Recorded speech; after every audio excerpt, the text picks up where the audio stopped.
Welcome to Beyond the Bee, an ongoing dialogue about the past, present, and future of the B Corp movement. Co-hosts Emmy Allison and Ryan Honeyman facilitate an open and honest conversation about the B Corp movement, advise companies on how to increase their impact, and provide a deep dive into the new B Corp standards that are shaping our community. I'm Ryan Honeyman, and I'm joined by my colleague, Emmy Allison, and we're both from Lyft Economy. And our guests today are Annie Korver and Hayley Roulstone. So first, Annie, as a purpose-driven entrepreneur and citizen of the Métis Nation, Annie is dedicated to enriching relationships between Indigenous and corporate communities. Annie founded Rise Consulting, or Rise, in 2013. Championing a values-based approach, Annie creates spaces where clients can realize their strategic visions for inclusion, establish reciprocal relationships, and produce impactful outcomes. Annie is a community and industry leader focused on the principles that make those relationships work: respect, relevance, reciprocity, responsibility, and relationships. Under her leadership, Rise has lived up to its name, growing into a national brand over the past decade and becoming a certified B Corporation in 2023. Annie, welcome to the show. Thanks, Ryan. It's great to be here. And turn to Hayley. So Hayley is a non-status First Nations team member at Rise and was raised on the lands of the Cayman Islands and is based on the unceded territories of the Hunkaminam and Squamish-speaking peoples. She holds degrees in geography, international development, and a master's in environment, development, and policy. A former policy analyst, she led research projects, secured funding, and advanced Indigenous sustainability initiatives. Hayley excels in community engagement and is dedicated to continuing learning while making a positive impact. She is passionate about facilitating opportunities for Indigenous inclusion and creating spaces for knowledge sharing to reconcile and dismantle oppressive colonial systems. Hayley, welcome to the show. Thank you, Ryan and Emmy. So Annie, maybe we could start with you first. If you wouldn't mind telling us a bit about your background, maybe beyond the bio if you want, and how you first got into the work you're doing today. Yeah, sure. Absolutely, Ryan. It's great to be here. And thanks for the invitation. Maybe I'll just start by letting listeners know that I'm joining from my home office, which is located in Ktunaxa territory. The settler place name where I live is Fernie, British Columbia. And as you mentioned, Ryan, I'm a citizen that's claimed by the Métis Nation. I'm a visitor here on these lands, and I'm really grateful for the beauty of this day and the mountains, and look forward to spending time outside later. The work that Rise does, and really the creation story for the organization, really is surrounded by concepts of economics and sovereignty and self-determination. Prior to Rise being created, I was working in economic development in the city of Calgary, and I was studying at the University of Calgary, and I was completing my MBA, focusing in a major project on the topic of economics and sovereignty and self-determination. And I didn't know a lot about it before going into my graduate studies. And it was really through this major project and really starting to research and understand what I knew a lot about, which was economic development, and then what I didn't know a lot about, which was economic development with nations, and what has become our vision at Rise and our purpose and our mission around supporting the rising presence of Indigenous peoples. And so it was through that major project in 2011, 2012, and then in 2013 that the research was completed. And in sort of presenting it, there was an individual who was on a panel. He asked if I would apply some of the learnings and some of the models that I had built, economic development models, to a project. And that was really the spark that lit the campfire so long ago, it feels like, in being a project that I worked on independently. You know, the organization hadn't started to grow then, but it was one project. It was a little bit like a side hustle. And then slowly I saw the opportunity to grow and to do more in the space. And I just felt so drawn into the space that there was so much purpose and connection to it. I was learning so much more about my ancestry and learning about what it was like for my dad's mother, who grew up in the Red River settlement in Manitoba, what it was like for her and her 12 siblings as Indigenous peoples. I grew up in a home in Revelstoke, British Columbia, where I didn't have a connection to those stories. But it was through my research that I really started to gain an appreciation of my own journey and how unique and different it was and continues to be for so many other Indigenous peoples in what we now call Canada. And so it was really this visceral experience that I was having as I was being drawn in and realizing this is an opportunity to support transformational change in my work. And so after a few months, I was speaking to my leader in the company I was working with, and I said, I think I need to resign and I'm going to focus on this full time. And she pretty much pushed me out the door because she was so thrilled for me. And she had encouraged me to do the MBA. So that was very cool, the love and the support. And then over time, Rise has started to grow very slowly, very sustainably, very people centered, community centered as we identify opportunities for those who have a passion and an interest in this work to join the team. And so fast forward now, it's May of 2025, and we're a team of 8 women, actually, some Indigenous, some non-Indigenous, all with sort of one very common interest, which is supporting the rising presence of Indigenous peoples and supporting a future where the rights and well-being for one group don't come at the expense of another. And so there's this really strong intersection with our work, which is very focused on advancing truth and reconciliation and JEDI or DEI. Justice, there's so many acronyms in the space, but the threads that are drawn between them are very close. So that's a bit about the story and where we are today, but it's been incredible. Being an entrepreneur is so rewarding. Most days it doesn't feel like work. Sometimes the hours are really long, so that sort of feels like work. But when you feel such a purpose and a passion for what you do, it's such a joy to feel like I'm called by Creator to do this work. And it's a real privilege. Well, thanks so much, Annie. And I just want to say, I really personally resonate with your story, and like you're just so welcoming and open and like kind and generous and empathetic that I couldn't think of a better person to have for you and Hayley to have on this show to talk about some of these tougher issues. So really appreciate you for coming. Thank you. And maybe Hayley, maybe same question for you, a bit about your background and how you first got interested in this work. Thank you, Ryan. So, yeah, I guess I also have a similar story to Annie, but a bit unique and different. So, as it was shared, I was raised in the Cayman Islands, which is where I grew up. It was where I was born. It's a British overseas territory in the Caribbean. I had the privilege of going to an American private school, and so a lot of what I was taught was a very untrue version of history. And when I was in high school, it was shared with me that I'm Indigenous, and I didn't really know that until that point in my life because of how, I guess, the time that my mom was born was very different. So it was a different interpretation that I had until I found out that I was Indigenous in high school. So after that, I decided that I wanted to go to university in Vancouver, which is where my mom was born. BC is her ancestral lands. And so I decided to come back to these territories and connect back to my roots. My mom was a survivor. She's passed now, but she was a survivor of the 60s scoop. And I'm very grateful to who I consider my family, but her adopted family. I had a very beautiful upbringing with them, but she never knew her real family. And so I guess that really inspired me to learn the true history of Canada. And I made it a point to kind of discover my ancestry over time in university. And then I ended up going to school in England for a little while.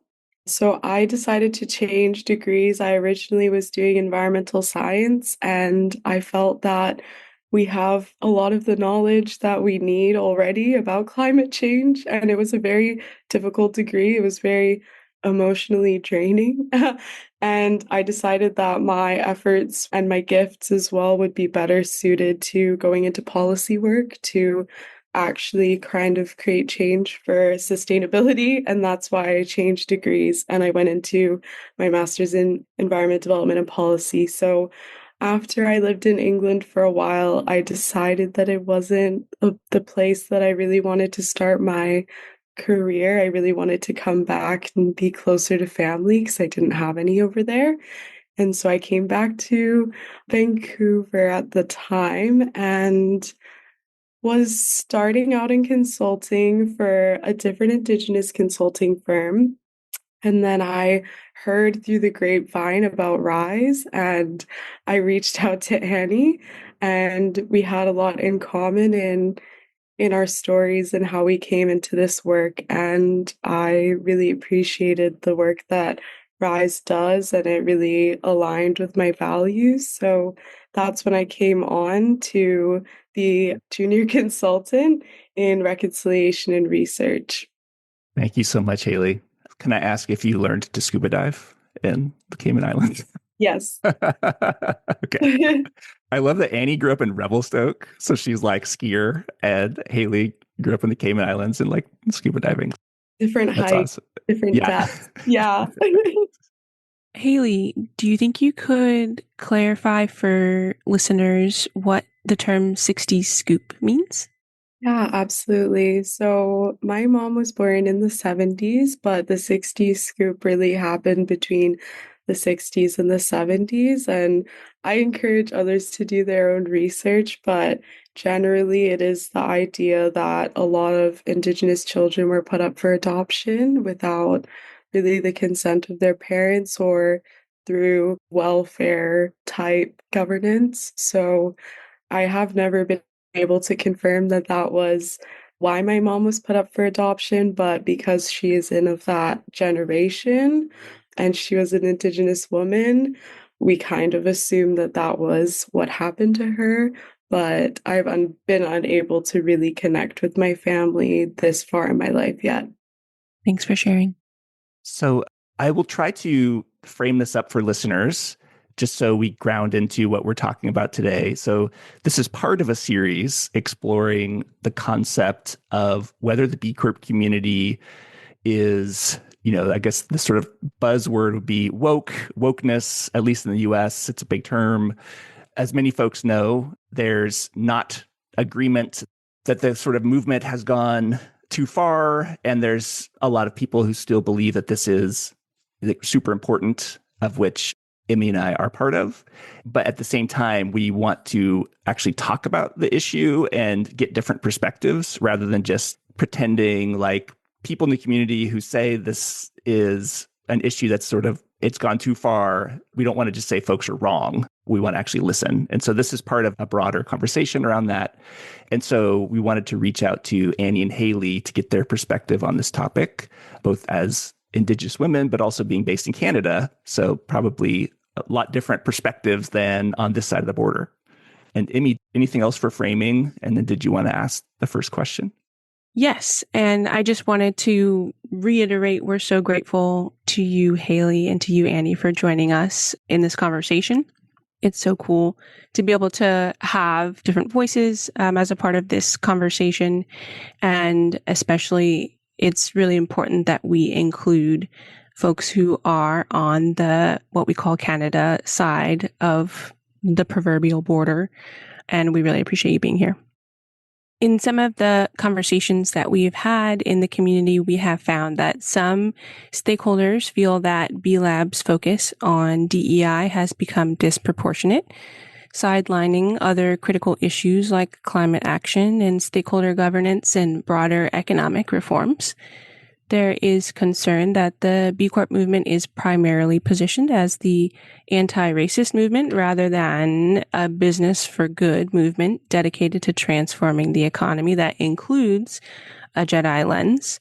What has been your experience with sort of this increased focus on Jedi and anti-racism in the B Corp community over the last few years? Yeah, it's a really good question. And the experience for us is maybe slightly different. One, because we're new to the family, we were certified as a B Corp a couple of years ago, and Hayley is our beekeeper, and she's leading the recertification process right now. But it's really interesting. when I first found out about the B Corp community, it was probably because I'm an avid Patagonia shopper and the curiosity of the emblem, and then building a relationship with a couple of women in Vancouver who were involved in the community, and just immediately feeling at home, like feeling like it was this group of folks that were like minded and that I was in the movement and that Rise was in the movement yet didn't have the emblem. And it's interesting from an Indigenous worldview, there can be conflicting interests with a certification, or in the, for example, like an MBA, like the desire to lead with that. I think what I like the most about those letters or an emblem, in the case of being certified from B Corp, we will soon be certified through the Canadian Council of Indigenous Business through an Indigenous Relations program. And Hayley and I will share more about that in a little while because there's really beautiful intersections. It's not so much about the emblem, it's really about the significance of the effort. And when I learned about the community, I thought, well, we're in it already.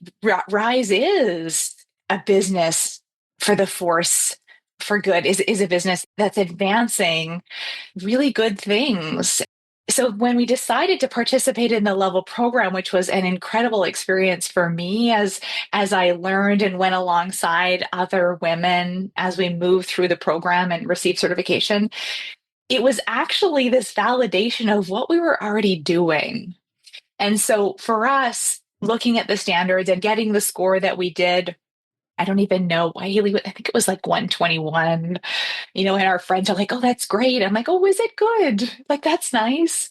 I'm glad, but we didn't have to change a lot. What we had to actually do was take what was an oral culture. And actually, our team just had this conversation recently on another topic where I said, should we write this down? Like, would it be helpful if this was in a policy or a procedure, which isn't necessarily the norm, especially in a smaller organization, and then, further an Indigenous organization. And so what we ended up doing at Rise was sort of taking a lot of things that were norms and then writing them down to be proof of our evidence and our behavior so that when we went through that verification process and the certification process, it came to be. And so, now to get to your question, I don't think we experience any kind of imbalance from our lens at Rise because we really value the human experience and putting the human in the center of the work. And so climate change and folks focusing on that will be able to do so if they have a seat at the table. And those other aspects of the program, and I know the dialogue is much different in the US than it is in Canada. And we do hear about it. We have organizations that we're working with in the US that we hear it. We know what's happening with the administration, and we know sort of, what's creating the increased conversation. But at Rise, we're really focused on things that are related to our constitution in Canada. And at Rise, we're really focused on the rights that are held by Indigenous peoples. And those rights are protected within Section 35 of our Constitution. And so being anti-racist is so important, and if the pendulum's swung too far, I don't think so. I think it's just noisy right now. All of the other work is still happening. The standards, the new standards and the way that we're working as B Corps, that balance hasn't changed. I think it's just what's happening is it's noisier, and so that noise is what people are paying attention to. Haley, would you add anything to that? Yeah, I was actually just had the opportunity to work on an employment equity systems review, and that was for a Canadian-based organization. And it was just so beautiful to really show the intersections between accessibility for persons with disabilities, for equity deserving groups, for Indigenous peoples, for the queer community. Like, I just feel like that is a really big part of what we do at Rise and the work that we help our clients with. So I feel like, there's always more we can do, actually. I don't really come from the direction that we've gone too far. I agree with what Annie's saying. The work is still happening, at least over here, and we're very happy with that. And clients have faced fear of losing that. And I think that's a bigger fear than are we going too far?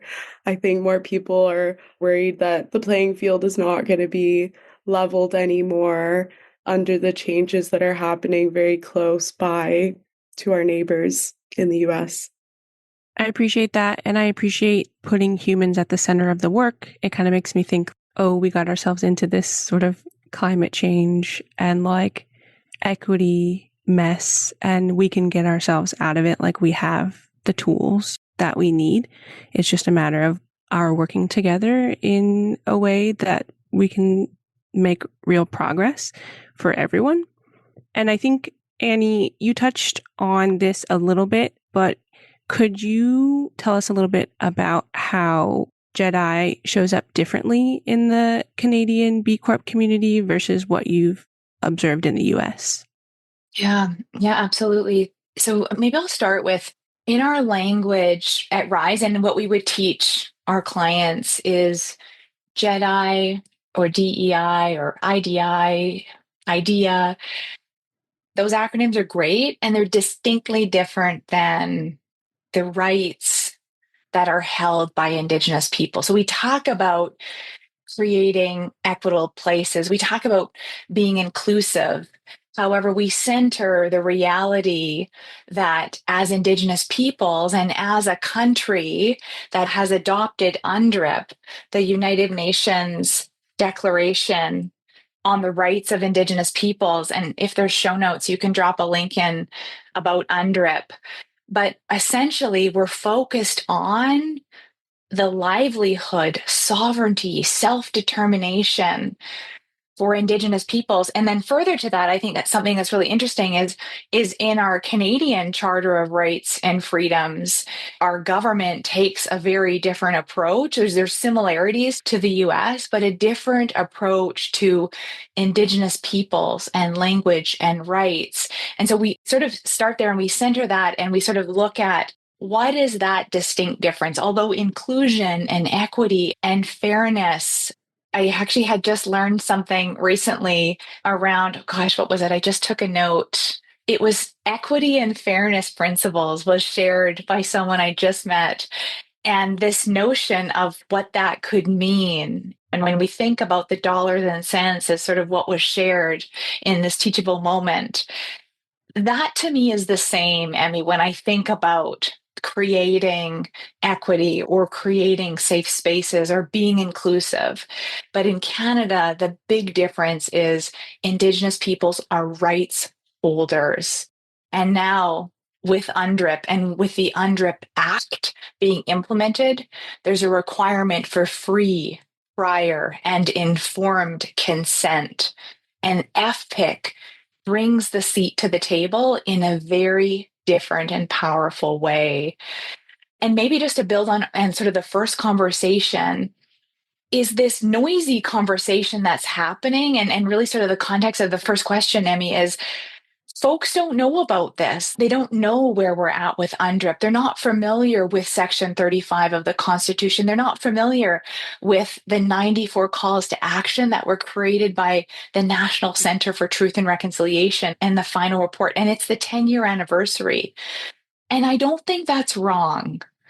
And I think often as folks that sit in the space all day long, like Hayley and I, like when we're not working, we're probably like watching a film with our significant others about the work we do.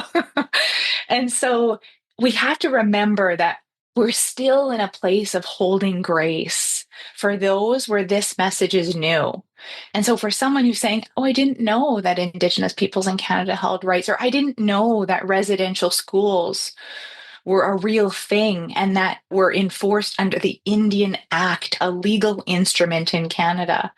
And so as we think about that, I think we have to remember that we're all on different places of our journey. And so, depending on where you're coming into the conversation as related to the noisiness with DEI, we have to take that into account and remember that someone might be new. Okay, so Hayley, we're going to move to this conversation on language versus outcomes. So some have argued that B Lab's approach to JEDI or DEI can sometimes feel performative or focused on language and symbolic gestures rather than tangible, measurable outcomes. For example, land acknowledgements, while important in reminding folks that Indigenous people are still here, can feel like a box checking exercise. There's frustration that discussions around DEI have become abstract and academic rather than resulting in meaningful systemic change for marginalized communities. And I'm curious for you, Hayley, how can B Corps ensure that their DEI efforts are more focused on outcomes and real world impact rather than performative actions? Yeah, I think this perfectly goes from the documents Annie was describing because the way that we can create real change is why I studied policy, is that the adoption of policy for the Indigenous-led foundational documents that kind of guide at least Rise and the businesses that we influence are the calls to action from the TRC, the calls for justice, for the inquiry of missing and murdered Indigenous women, girls, and Two-Spirit, the calls for economic prosperity. And I do believe they can be uniquely held across the border. I think everybody can answer the calls to justice across Turtle Island. So that would be my first real tidbit of advice and encouragement for how people can really focus on outcomes, because it also includes education, which we're very passionate about at Rise, and we offer learning and development modules just to really help our clients learn a base level that they can really include and understand why the policies are important to implement. And that's kind of my speciality. So that's where I'm coming from in the work.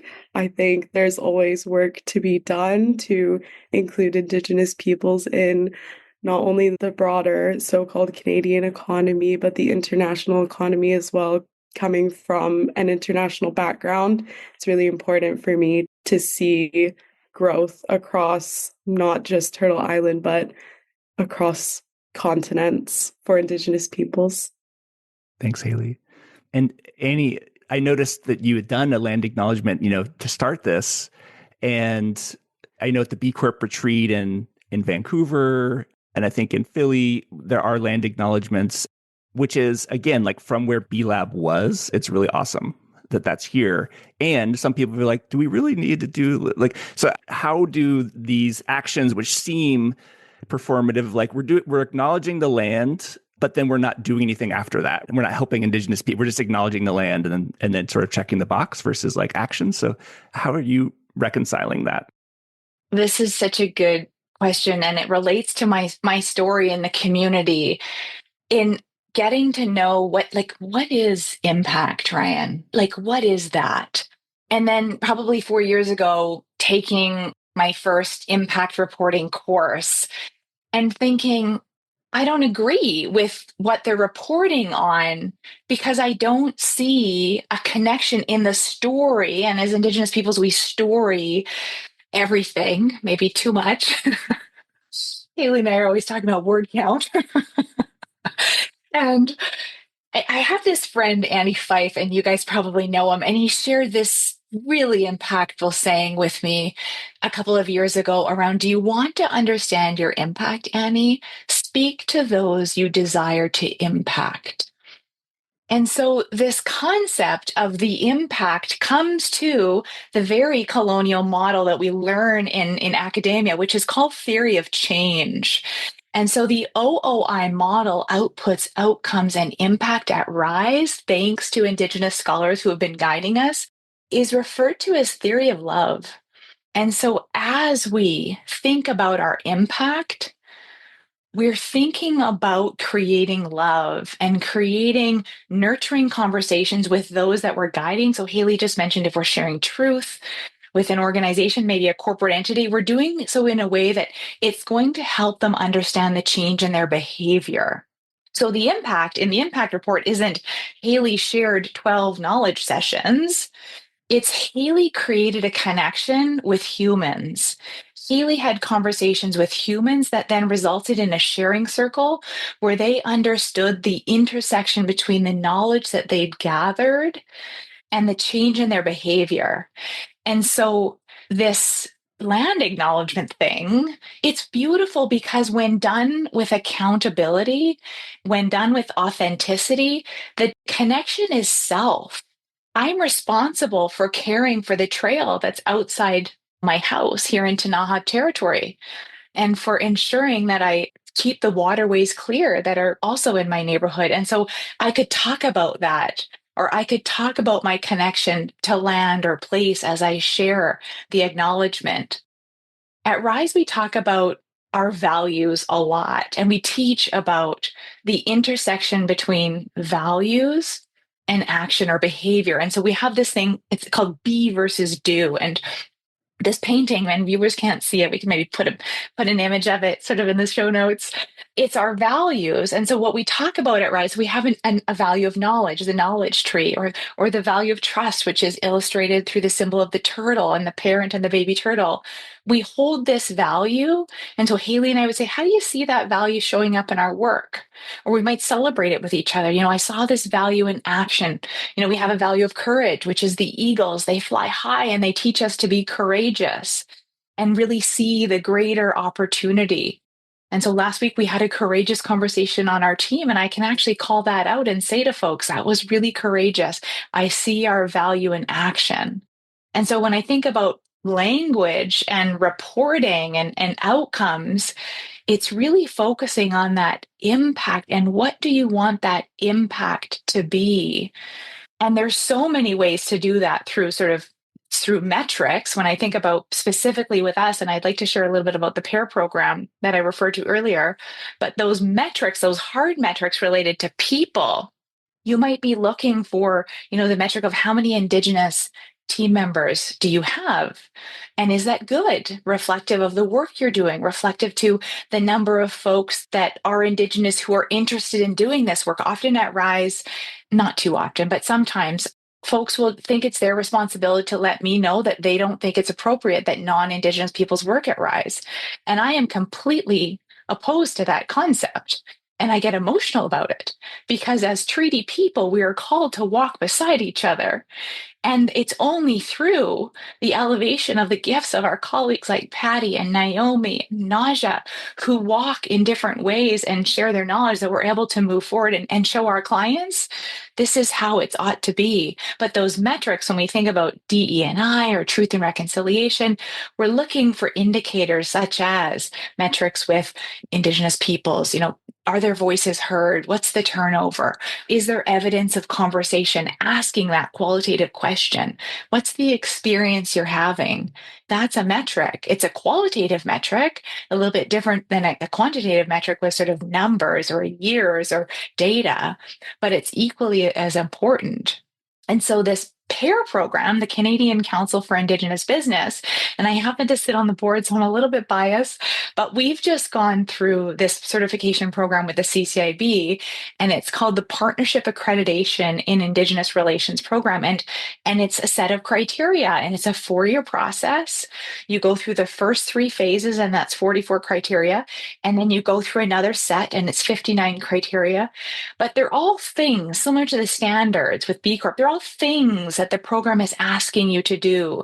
They don't specifically tell you how to do it, but they're things. And as you do them at varying levels in different ways, you're demonstrating that you're taking action, your behavior, to move towards the impact that you're looking to create. And when I go back to the teaching from Andy, when I ask folks, when I sit in circle with our team at Rise, or when I intersect with the Indigenous peoples that Hayley interacts with, it's a question to them. Are we creating a positive experience for you? Are we in our work supporting the future that you desire? Is our work, how we're working, is it in ways that's supporting your needs, sovereignty and self-determination for you as a nation, as an independent people?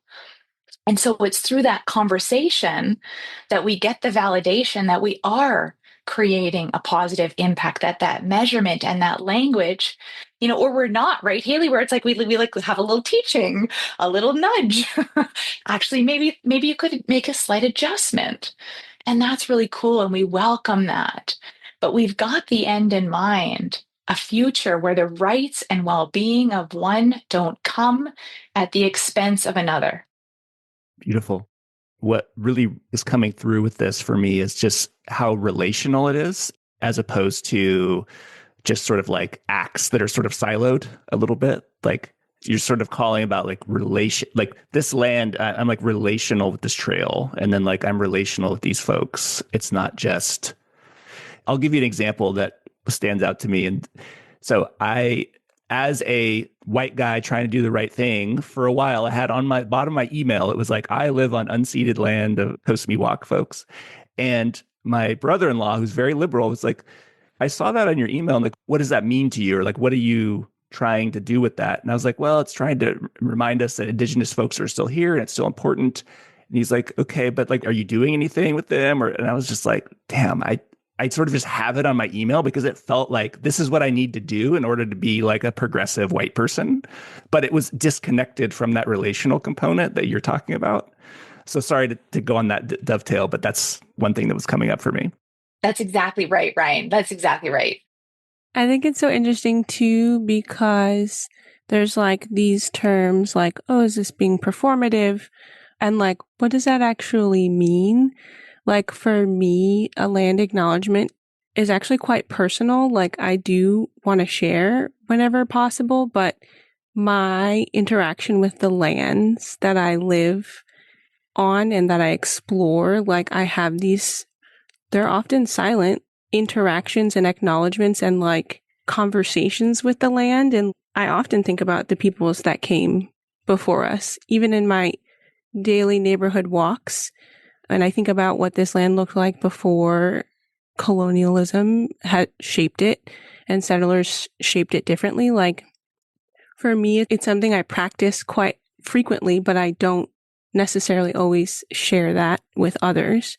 And it's very nuanced. And I think what you're saying is relational type thing. It's very specific to a person. Yeah, that's right, Emmy. And I think the evidence of action, it comes in different ways. And that's a beautiful example, which is different than those quantitative things, the demographic analysis or, the evidence of leadership accountability through a scorecard in an organization, representation, promotion, participation in things within an organization for those, in the case of RISE, we're keen on for those who are Indigenous, pay equity analysis, those are the things, but it all comes back to my curiosity around like what is impact reporting and what is the impact that you're looking to make, and the evidence comes in so many ways. And there's a beautiful teaching, I know in the US that you're not as familiar with the Truth and Reconciliation Commission, but it was a very important process after the Indian Act was put into place and residential schools for First Nations children, Métis children, and my own ancestors, Inuit children also were required to go, not under the Act, but were required to go. The Truth and Reconciliation Commission essentially was put into place after a class action lawsuit related to the residential schools.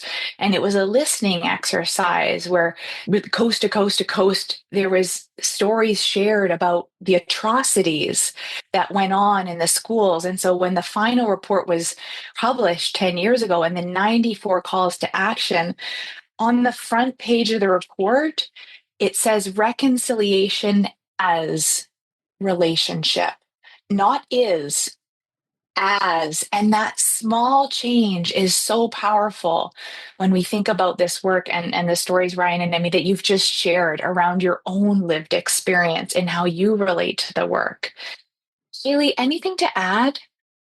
I guess I wanted to add as well that at Rise, we're coming from the head to heart model, which I think if businesses are really clear about where they're coming from and in going into this work to begin with, it's a really good grounding place for how the work is done and how relational it is. So with the head to heart model, it's kind of like you feel with your heart and think with your head for reconciliation.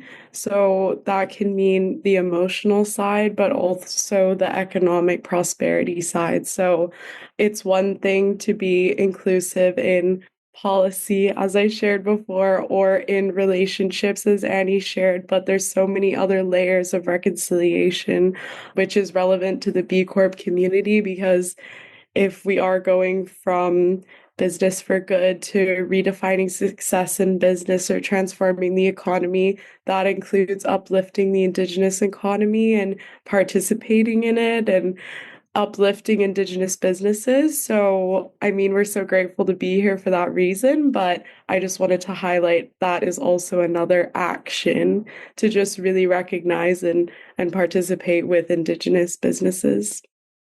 I think this relational action thing is really unlocking something for me that Nathan actually spoke about in his episode, which was, do you know, like the Russell Center work for Black excellence in your neighborhood? Like, are you in relationship with them? Like, are you in relationship with the Black community, as opposed to, I have all these sort of outward, but like sort of siloed things of like, yes, I have a friend who's a person of color. And so I thank you. I feel like this is sort of why I'm hoping this podcast is helpful for me and hopefully helpful for other B Corps, is maybe this is like a direction, and B Lab US and Canada and the larger B Corps may already like know this, and maybe it's just like so apologies for like my real-time processing, but I feel like if we could think about how does B Lab and the B Corp movement move towards a relational approach to Jedi, as opposed to like, we tick these boxes, maybe that would help people make it feel more authentic and maybe be more impactful. I don't know if anything's coming up for you on that. And I'll just say too, there's this like theme of being relational and like to the land.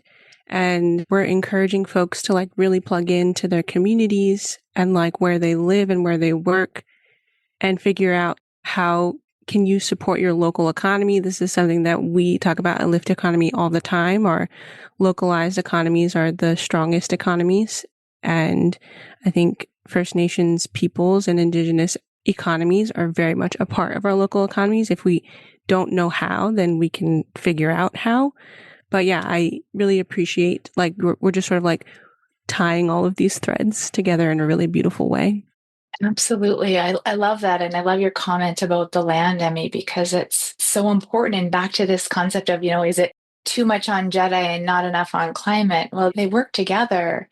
Ryan, when you were introducing me, you were sort of rambling these 5 R's that are in my bio. And one of those 5 R's is reciprocity. And reciprocity is at the core of every relationship. How might you think about and care for another person or an organization, and think about how that caring for might sustain you? Robin Wall Kimmer is an incredible scholar, an Indigenous scholar. She lives in the United States, and she teaches us that reciprocity sustains the giver and the receiver. And when you center that, one of those 5 R's, it's helpful when you think about, as you're moving forward, what's the why? And to really take the time to say, I want to open a relationship. I want to get to know you. And we teach about that at Rise when we think about decolonizing philanthropy. This notion of the gift, this monetary gift is beautiful. And what are the other gifts that you might carry? At Rise, we were really grateful that we gift 33% of our profits every year, and we gift 2% of our time.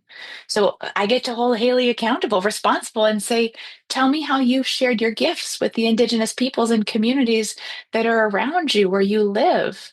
And I do the same. And then we bring that back to our group at Rise, and we share the teachings, because it's beautiful and it's unexpected. When you come into a new conversation with reciprocity in mind, you might walk away with more than what you thought you were going to. You thought maybe you were coming with something, and it's this notion often of white saviorship that we chat with organizations about. You have privilege. That's beautiful. You're blessed. I have privilege. I am an Indigenous woman who is white passing, and I have the privilege of growing up in a very safe home with two employed parents. We went to Disneyland when I was in grade two. This isn't the experience for many other Indigenous women who are my age who didn't grow up in that same space. So you think about how might I use this experience that I have as I open reciprocal relations in the future? How might I use the agency and influence that I have and listen with two ears and absorb information to support my ability to support a positive impact based on the needs identified by others, not as I might see them? We've been doing this work long enough, and Hayley mentioned foundational documents, the TRC, MMIWG. We have a national Indigenous economic strategy in Canada. UNDRIP. We've got the OCAP principles, which are around ownership and control, access and possession of data. All of these things guide us. They're documents created by Indigenous peoples for Indigenous peoples, but we also have to listen, and that's really important. I agree. Yeah, I really appreciate the concept of gifts and sort of Western civilizations. Gifts are very transactional. And then, as you mentioned, or as you referenced, Robin Wall Kimmerer speaks really beautifully to this reciprocity. And like, if we're giving gifts to each other, we all benefit because we are interdependent and dependent upon one another and our ecosystem. So I just really appreciate that. And Emmy, I'll just say, and her teachings, which are so interesting with B Corp and this concept of capitalism and the market economy. My background is in economics, and as I'm learning about the gift economy, it so beautifully intersects with this conversation as we think about sharing our gifts with each other. So cool. Yeah. I mean, I do think a lot of our community probably has, at least is familiar with braiding sweetgrass, but would highly recommend reading it. And Robin Wall Kimmerer has all kinds of really wonderful books. I will just plug that listening to Braiding Sweetgrass is an incredible experience. So soothing, and it's so wonderful to hear from her voice. Moving forward, how can B Lab and the B Corp community work together to ensure more investment and support for BIPOC-owned businesses and other marginalized groups? Maybe this is a little bit bold to say, but just through my work with not only B Lab, but also with the B Local Vancouver community, I would say that I see a lot of on the ground work through the B Locals. And there's a lot of representation, especially from equity deserving groups, kind of from there. From my experience, it was hard to answer this question, but I think the investment, and as we kind of discussed, like narrowing it down to your local economy is so important, and to keep circularity within communities. For that reason, I just wanted to share that I think that there could be good work with the B locals and kind of bridging those together within the community to really support each other on the B Corp journey. There are a lot of Indigenous-owned B Corps in the B local Vancouver area, and I know that we're kind of a hotspot for that, but I know that across Canada and Turtle Island, it's a little bit more sparse, and I had the opportunity to talk to Patrice, the owner of Satya Organics, multiple times, and she's always really coming from community-centered approaches for Indigenous inclusion in the B Corp movement. And I think her work really speaks to the B locals where she is. So I think maybe having a little more exposure to that kind of work would really encourage and give insight to other B locals and the B Corp movement as a whole about the good work that's being done. And not from a small scale. Her business is very large, expanding into the US as well now. So, yeah, highlighting stories like that could really encourage more investment in the BIPOC owned businesses, just coming from my experiences with the B locals.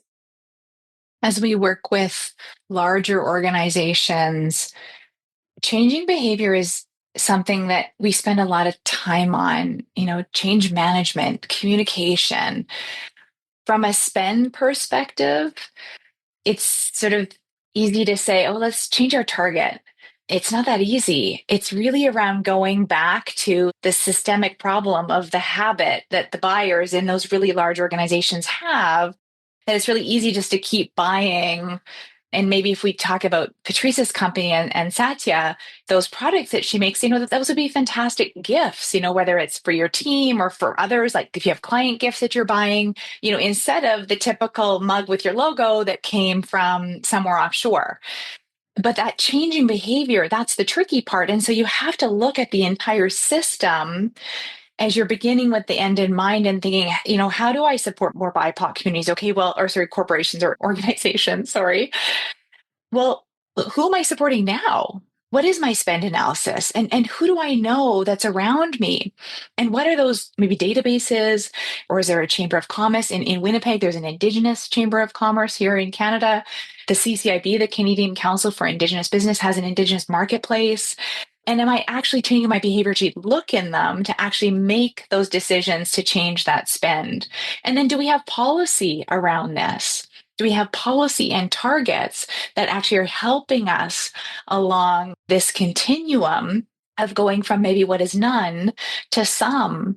And then as you do that, at Rise, we always talk about how are we opening relations in a good way with these organizations to consider reciprocity? Is there actually an opportunity with Patrice to share knowledge with your organization about her Indigenous worldview that might then support other aspects of your organizations when we think about the circular aspect of advancing truth and reconciliation within an organization? So how might she share in a way that makes other Indigenous peoples on the team be seen?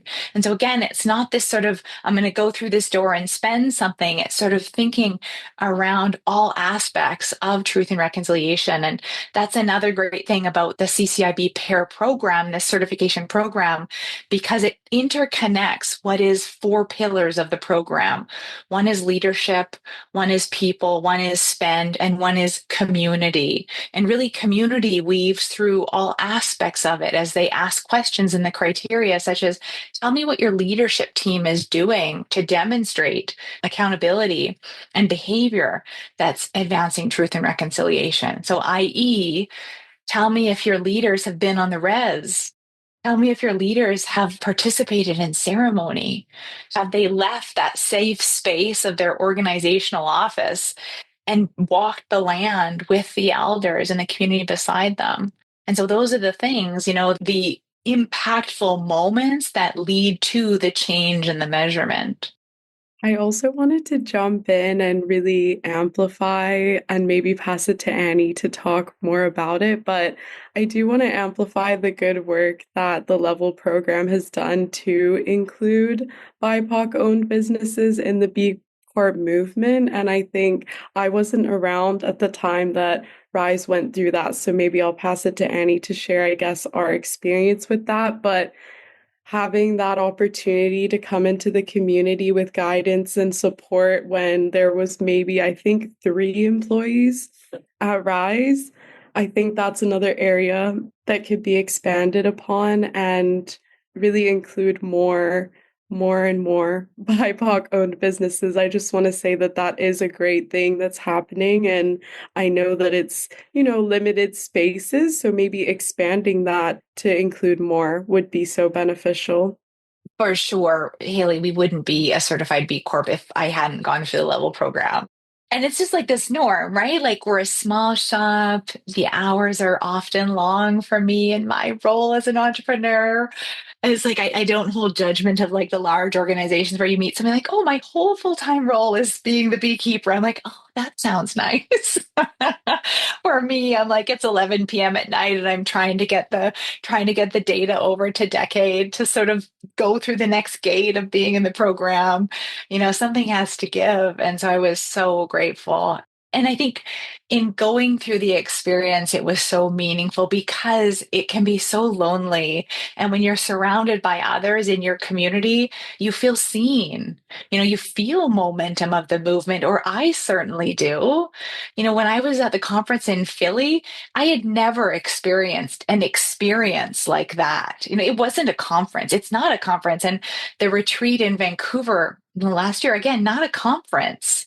You're in this space where you feel like you're learning together and everyone is interested and invested and leaning in.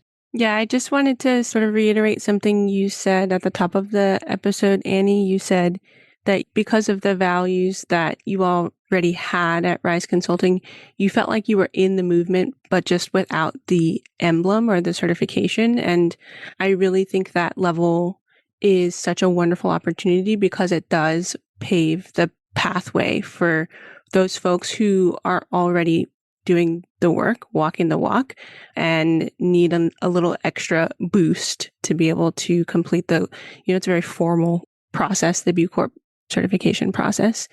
And I also just wanted to say I appreciate Hayley shouting out the B locals because it is such an important part of the B Corp experience.